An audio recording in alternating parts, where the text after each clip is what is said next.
Howdy, y'all. I am FRF First Round Finish MMA, and today we have another UFC Fight Night prediction with the card of Gamrot versus Salkilld. And right before we get into that, I want to apologize for missing the Medics versus D-Rod review. I went 9 of 14, around 65% of, I got 64% of picks right. My notes are that Medics is a problem in the first 2 minutes. You're gonna have to withstand him from the first round, but he still can't get hit. I mean, he got the first and like only hit that D Rod landed literally took him off of his feet. Navajo Sterling is on my hit list for beating up that senior citizen.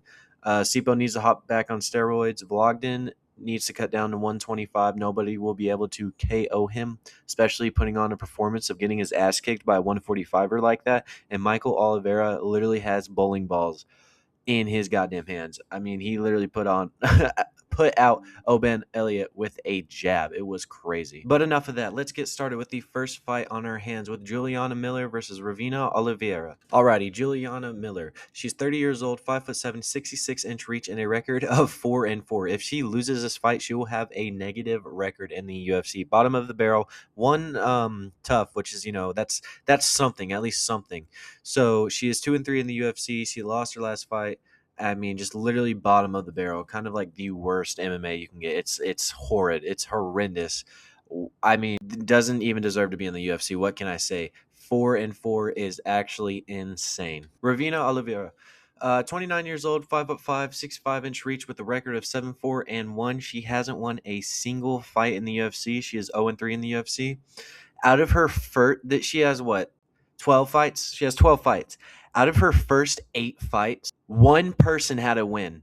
One of her opponents had a single win and a record of 1-1. She is the ultimate can crusher. I can't believe this woman is in the UFC.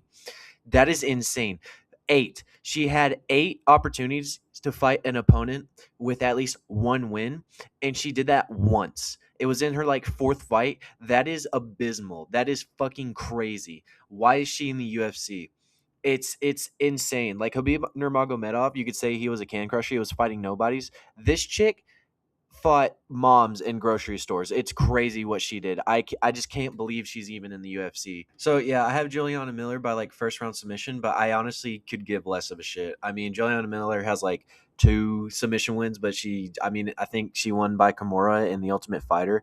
Just get these types of women out of MMA. This is insane. We are watching a 4-4 fighter go against a woman who has 0 wins in the UFC, and 8 of her opponents didn't have a single win. That's insane. That's crazy to have. I'm sorry, I'm rambling. That's fucking atrocious. We need to get this shit out of the UFC. But after that fight, I think we do have an entertaining one with Miles Johns versus Jesse Rosas. So Miles Johns, he's 32 years old, 5'7", 68-inch reach, and a record of 15-5-1. He won his Contender Series debut, then went on to lose against Mario Batista in his first UFC fight, and since then he's 6-5 on a 3-fight losing streak. Kind of just going down a downhill spiral. I will say he is not losing to terrible competition. These guys are like 16-1, 18-1, 19-2. So it isn't like he's losing to he's not losing to the worst opponents in the world, but he is going on a downward spiral. Jesse Rosas, he's 23 years old, 5'9", 69-inch reach, and a record of 8-1. Now he is the older brother of Raul Russos Jr., and he is a regional champion. He just got his regional belt in his last fight against a competitor who has over 30 fights and 10 years in combat sports experience. So I know Miles John does have the experience on him, and he has like he is the older fighter and he has more experience, but I don't think it's going to be enough for him, especially since Jesse Rosas is competing with his brother as his right hand man and having all this UFC experience right beside him. And he is very good at the grappling. I mean, it's the same as Raul Rosas. It's going to come in, he's going to pressure you, and he's going to find those takedowns whenever he needs to. And I do think he's going to win by 3rd round submission. I think he's going to tire down Miles Johns, and he's going to get like a rear naked choke or maybe even like a head and arm choke or something like that. On with our next fight with Manuel Sosa versus Richie Miranda. Now, Manuel Sosa, he's 29 years old, 5'9", 70-inch reach, and a record of 14-1. He won his Contender Series by knockout, and then he won his first ever UFC debut by knockout in the 3rd round. He does get hit a lot. He gets hit quite a bit, which could be very, very bad. The thing is, though, he has a very good chin. I mean, he did get wobbled a little bit in his UFC debut, but he was able to just weather those punches and get a nasty, nasty knockout in the third round. He also has a knockout victory over Mauricio Hufi in like his like fourth ever fight, which is kind of crazy. Now, this guy does have very crazy power, like I've stated, but like it's like the kind of power where these guys just kind of go out, not like a TKO guy. This guy will knock you the fuck out if you do get hit wrong. Richie Miranda, he's 31 years old, 5'9", 74-inch reach, and a record of 13-1. He is on a 7-fight winning streak, and he is a LFA champion. He has defended his belt, I believe, 3 times, and he won it off another guy named Richie, and he was getting controlled quite a bit in that first LFA championship fight. But like after every single round of him getting controlled, for like the last like minute, he would come in and hurt his opponent really bad, and then the round would end.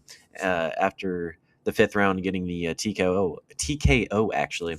Now I do think Richie is more technical and more sound in almost every aspect of the game. But what I think is going to happen is Richie is going to be piecing up Manuel, and Manuel is just going to blast him with like a right hook, and he's going to hurt him, and then the tide is going to switch, and Manuel Sosa is just going to be too powerful and too dominant for Richie to handle. So I am going to go with Manuel Sosa for a second round TKO. But I do not think this Richie guy is going to be too bad. I think he is going to be able to pick up a couple of wins in the UFC. I just think he might get overconfident and then just get blasted by something by Manuel Sosa. So I am going to take Manuel Sosa with a second round TKO. For the next fight, we have a blob fest of Jose Montana versus Louis Sutherland. Alrighty, we got Jose Montana. He's 29 years old, 6'4", 77-inch reach, and a record of 6-1.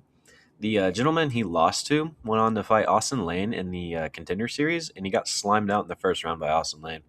If you're losing to a guy who loses to Austin Lane in the first round, you're probably a nothing fighter, honestly. I mean, just another Brazilian heavyweight coming in for the UFC because they need heavyweights.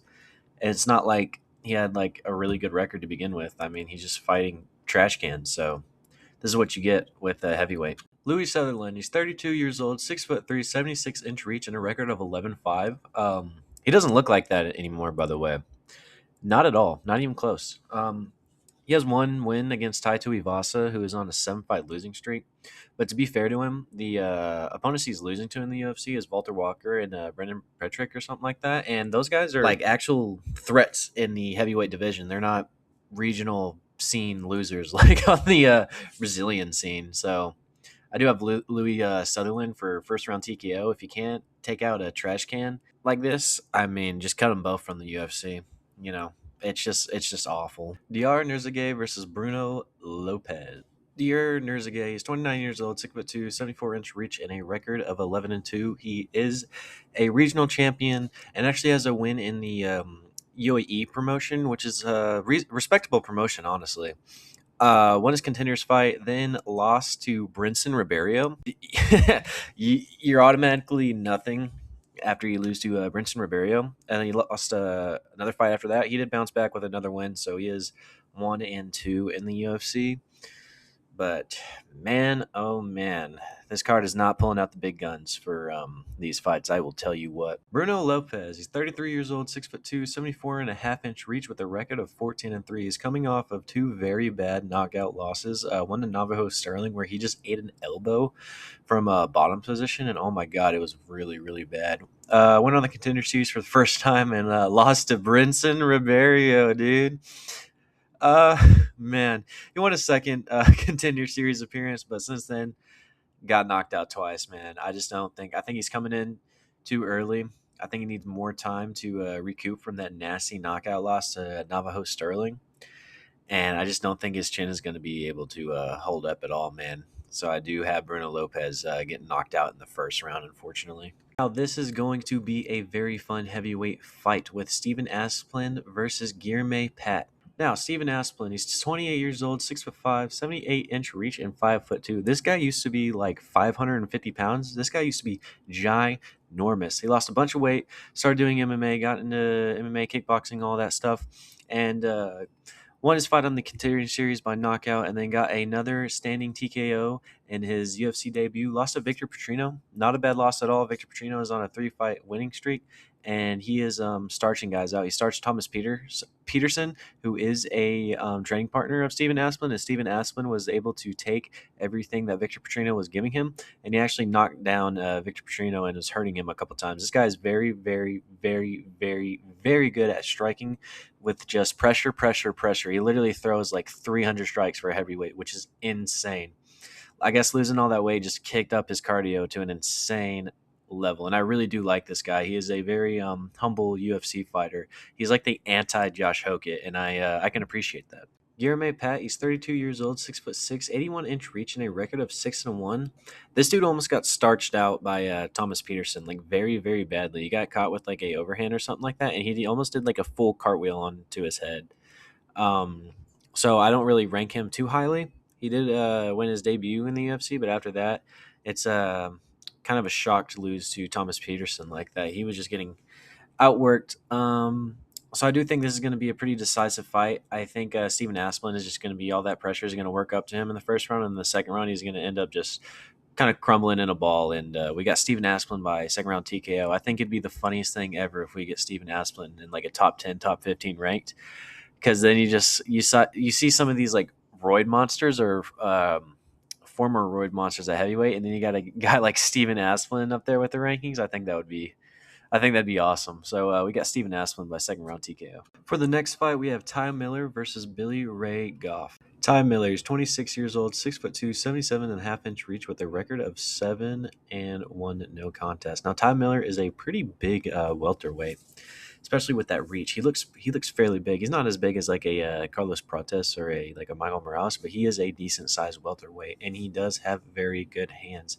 His striking is pretty well. He won on the Contender Series and got a first round finish after Adam Fugit. So very forward to looking with this match. I am excited to see what he has to offer against Billy Ray Goff. He does look like a decent prospect coming in at welterweight. Now, Billy Ray Goff, he's 28 years old, 5'10", 72.5-inch reach with a record of 9-4. He is a regional champion and a couple of promotions. Went on to win his UFC Contender Series in first round by knockout. Won his UFC debut by knockout.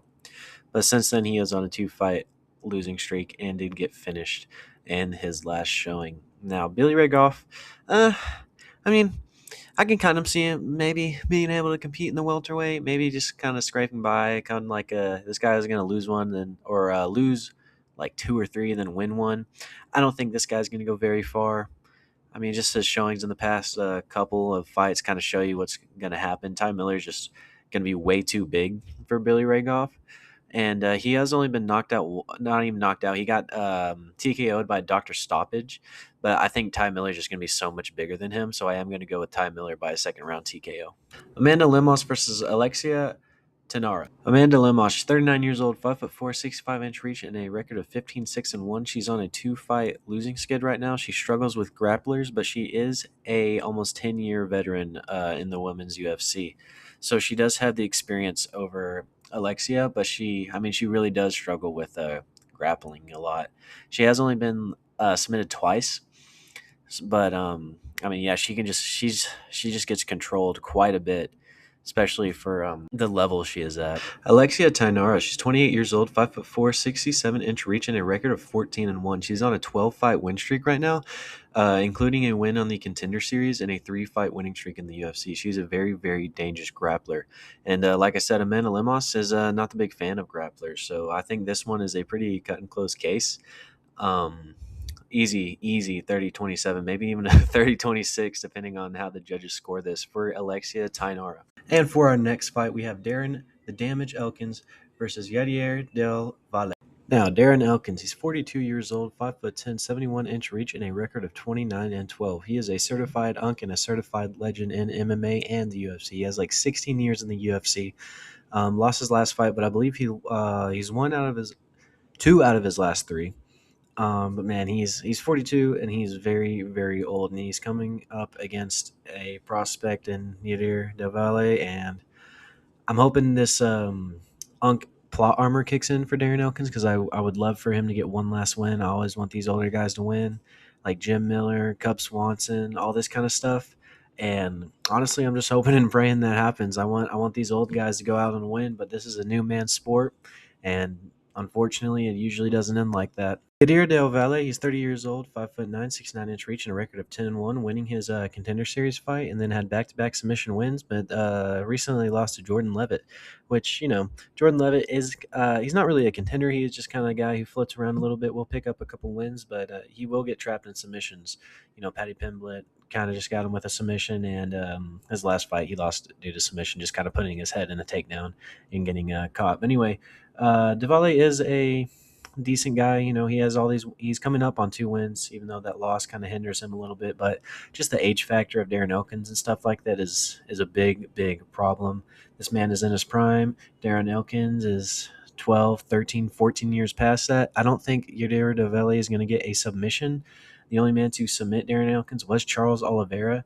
So I'm hoping this is a barn burner of a fight. Give this man some hope and give him a great fight to go out on. But I do have Yardir Do Valle with a 30-27 decision. And we had the co-main event of Billy Quarantillo versus Diego Ferreira.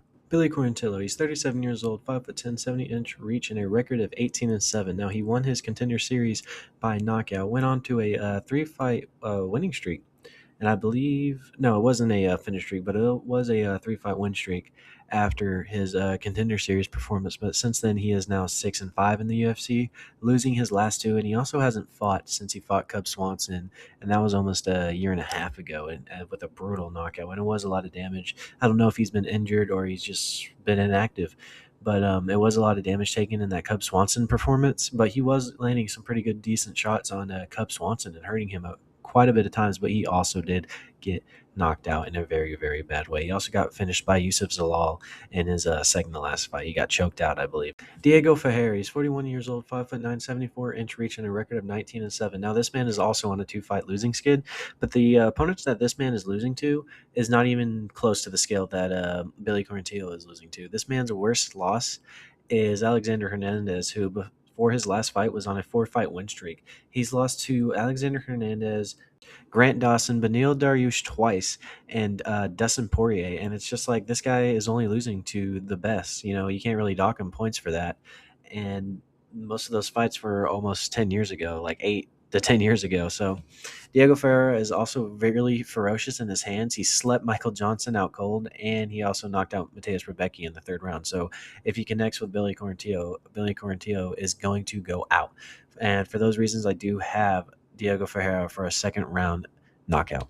And now we are at our main event with Mateus Gamrot versus Quillen Salkilld. Mateus Gamrot, he's 35 years old, 5'10", 70.5-inch reach, and a record of 26-4-1 no contest. He is 9-4 in the UFC, only losing to Charles Oliveira in a short notice performance. Beneil Dariush, he lost his debut to some guy, and a split decision loss over Dan Hooker. A lot of people thought he won. I mean, if Mateus Gamrot just plays this very smartly, I think this is going to be a very, very easy win for him. I mean, Quillen Salkilld was getting held against the cage by Beneil Dariush for the whole first round of their fight until Beneil Dariush just turned into a total retard and got hurt off the clinch and started trying to strike with Quillen Salkilld, which is his main point of fighting. So if Mateus Gamrot really does just play this smart and maybe fakes out a couple kicks, a couple head kicks, a couple of straights, and then goes for the takedown, I think this is going to be a really, really easy payday for Mateus Gamrot. Quillen Salkilld, he's 26 years old, 6 feet tall, 75-inch reach, and a record of 12-1. He actually did lose his MMA debut, but since then he's been on a 12-fight win streak. He did win his Contender Series by knocking out an Indian and has been steamrolling everybody since then. But this man's best win is a withered Beneil Dariush. Now, Beneil Dariush did beat Mateus Gamrot, but that was not the same. It wasn't the same Beneil Dariush, not even close. And this man's wrestling, it's not going to stand a chance against Mateus Gamrot's. I mean, he was getting controlled by Beneil Dariush the whole round before he slammed him out, and that was only because Beneil Dariush started trying to strike with him, and I don't know why he did that. It's one of the craziest moves in UFC history, and it's not crazy in a good way, it's crazy in a bad way. So if Mateus Gamrot just is smart about it and can keep not Mateus Gamrot, can keep Quillen Salkilld on the back foot and trying to pressure him with his strikes and then go in for the takedowns, I don't think Quillen Salkilld is going to be able to defend him. I think he is going to be a better opponent than Esteban Rigovic, so I do have him only getting choked out in the second or third round. So I think he can survive till the third round, but I don't think we're going to need championship rounds for this fight. Mateus Gamrot by second or third round submission. And of course, thank you all so much for watching. Make sure to like, comment, hype, and subscribe. I am FRF, First Round Finish MMA. Thank you all so much for watching. I just said that. I just repeated myself. I just repeated myself again. Anyway, yeah, hope I didn't make too many enemies with my main event pick. I just think Mateus Gamrot is going to wipe the floor with Quillin Salkilld. Thank you. Bye-bye.